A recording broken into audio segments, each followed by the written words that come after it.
When the CEO of Valero Energy Corporation spoke up in April 2025, he made one thing crystal clear. California has created the most demanding regulatory landscape across the entire continent. Just weeks following that statement, Valero announced they'd be pulling the plug on their Benicia facility. This plant produces roughly 170,000 barrels daily, supplying approximately 9% of what California needs. The shutdown hits hard for the 400 employees whose livelihoods depend on this operation.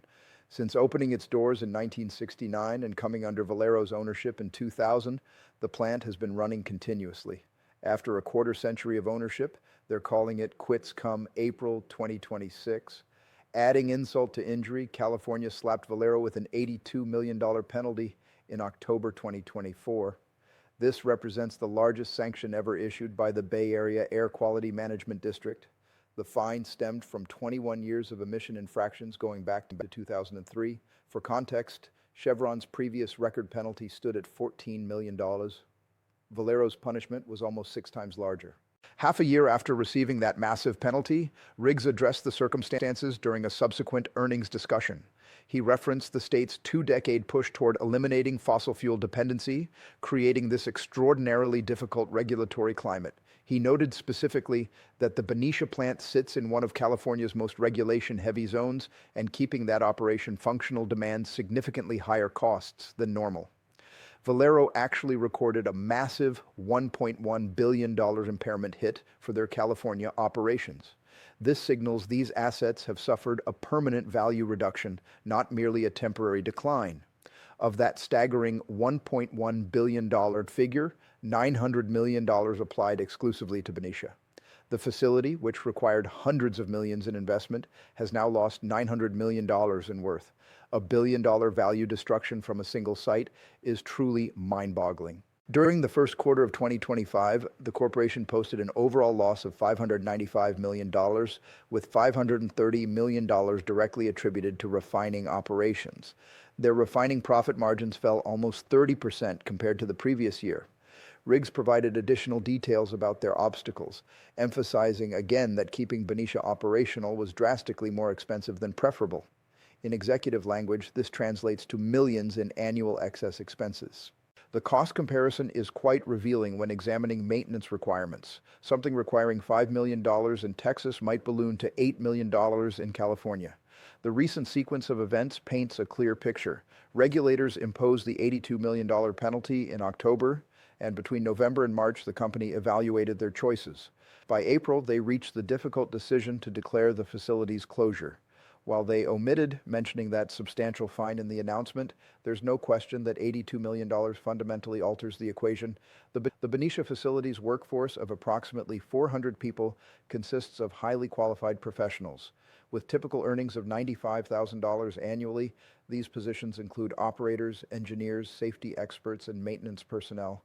It's quite sobering considering 25 years of critical expertise disappearing. From the municipality's perspective, Benicia depends substantially on Valero. The facility generates 20% of the city's budget, equating to $12 million from a $60 million total. This represents a major portion when accounting for property levies, utility charges, and various business taxes. When Valero departs, that's 1/5 of municipal income simply vanishing. Mayor Steve Young characterized this development as profoundly affecting the whole community, emphasizing the urgency for municipal action since 12 months passes quickly when confronting such an economic crisis. During an earnings discussion, Rich Walsh, Valero's executive vice president, observed that California seemed genuinely interested in preventing the shutdown, but stressed the complexity of the regulatory and policy landscape. This essentially captures how leadership views California operations. It's simply not a worthwhile market. When the notion of partnering with California to maintain Benicia's operations surfaced, executives confirmed ongoing talks, but nothing concrete has emerged from those conversations. They acknowledged what they termed a Hail Mary scenario possibility, though it sounded more like closure was inevitable. The financial consequences reach beyond just the closure declaration. Following the quarterly disclosure, Valero's stock fell 1.6% as investors responded to the $595 million losses and the bleak California regulatory forecast by dumping shares. It's important to recognize, though, that Valero isn't financially troubled overall. They run 15 refineries globally, processing 3.2 million barrels daily, and they're profitable in locations like Texas, Louisiana, Oklahoma, and even the United Kingdom. The problem exists exclusively with California. Riggs emphasized that none of this indicates insufficient demand. Californians still require gasoline, diesel, and jet fuel for aircraft. The demand certainly exists. Now let's examine what's transpired with Valero and California's petroleum industry. The chief financial officer, Gary Simmons, recently discussed some difficulties they've encountered and noted that their losses connect to intensive maintenance operations at their facilities. Maintaining operations in California demands considerably more resources compared to elsewhere. Consider that Benicia facility, which has turned into something of a financial drain. And that substantial $82 million fine, that covers violations spanning from 2003 through 2018, 15 years of excessive emissions. The hydrogen infrastructure was releasing more substances than permitted, and inspectors discovered this during a 2019 examination. Valero didn't voluntarily disclose this. They were discovered during the inspection. It truly emphasizes the harsh environment that CEO Riggs referenced, not merely regarding regulations, but also strict enforcement. There's also Travis Air Force Base, which depends on the Benicia facility for jet fuel through a dedicated pipeline. With the facility approaching closure, the military installation faces a predicament because, as Riggs stated, conducting operations in California has become excessively challenging. When questioned about Valero's other facility in Wilmington near Los Angeles, he mentioned they're examining some strategic options. This facility produces 135,000 barrels daily, representing 5% of the state's gasoline. Should both facilities ultimately close, California would forfeit 14% of its gasoline manufacturing. Riggs indicated that the Wilmington location costs less to maintain than Benicia, but he remained vague about its prospects. In business terminology, strategic options often suggest considering shutdowns or divestments. This naturally raises concerns. Examining Valero's other installations reveals a striking difference. Their Port Arthur facility in Texas processes 400,000 barrels daily, and their St. Charles facility in Louisiana handles 340,000 barrels, both considerably larger and profitable with expansion plans. Meanwhile, California facilities appear to be deteriorating. Phillips 66 closed their Los Angeles facility in October 2024, and Marathon converted their Martinez location into renewable diesel. Now Valero plans to terminate Benicia, making it 4 significant facility closures or conversions within 5 years.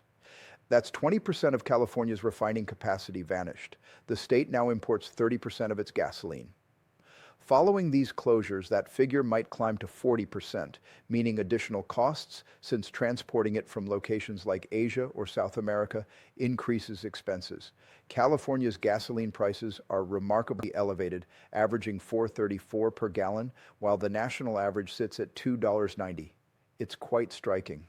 The CEO of Valero, Lane Riggs, clarified during a recent earnings discussion that departing California isn't an abrupt choice. It's been developing for quite some time. Over the past 20 years, the state has promoted policies targeting reduced fossil fuel dependence, and those accumulated obstacles have forced them to this conclusion. Valero dedicated months considering their alternatives, converting to renewable diesel, partially terminating operations, or transferring ownership to another operator, but none of these approaches made economic sense. Riggs characterized California's operational climate as the most restrictive and difficult in North America, which essentially meant every alternative was unfeasible. When Valero acquired the Benicia facility in 2000, California hosted 11 major refineries. By April 2026, only 6 will remain operational when Benicia ceases operations.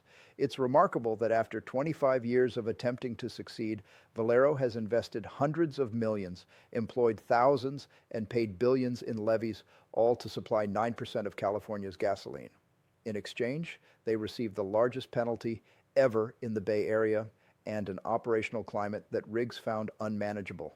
Their announcement included the typical corporate courtesies, acknowledging they recognize the consequences this closure brings for employees, partners, and the community, but the implicit message is unmistakable.